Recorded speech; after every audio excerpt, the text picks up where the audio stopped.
Hi, this is Jim Obermeyer with Golden Moments. Yesterday, I talked about the purpose that you have. We all have a purpose.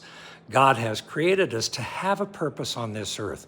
So what does the Bible actually say about having a purpose? Well, I'm going to read it to you.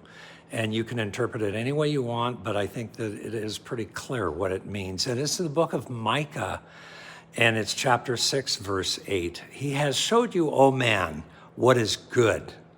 And what does the Lord require of you but to do justly, to love kindness and mercy, to humble yourself and walk humbly with your God? So God's word gives us the direction that we are to love people, to love ourselves. Yes, Jesus even said that, love others as you love yourself. We all love ourselves. And if you don't, it's because there's something wrong with your thinking. But we all love ourselves. That's why we try to do what's right for ourselves.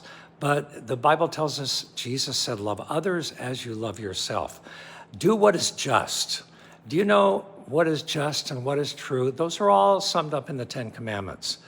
I was thinking back, and I think, when I was a kid, when I grew up, a few years back, we had prayer in school. The Ten Commandments were something that we understood, that we lived by. Now, we weren't perfect, of course, we were kids, but we lived by those things. But I don't remember one incidence of a shooting at a school when I grew up, anywhere in our country, because we had morals. We were taught the Ten Commandments. We were taught to live justly, to live with mercy and kindness to one another. And yeah, kids can be mean to each other.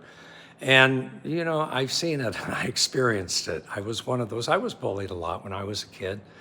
But we still had those morals where we knew what was right and what was wrong. So what is God expecting of us? To do justly, to walk humbly with God, to put God first, and then to put ourselves second. The word joy is Jesus first, others second, yourself last. Well, it's an easy thing to remember. J-O-Y. You do that, and I guarantee you'll have some joy in your life. Maybe you don't have much happiness, but if you put God first and you live according to his principles, there will be a joy that you have on the inside that nothing can give you except God himself. And having that peace that passes all knowledge, that's what God can do for you if you'll let him. God bless you today. Listen to his word.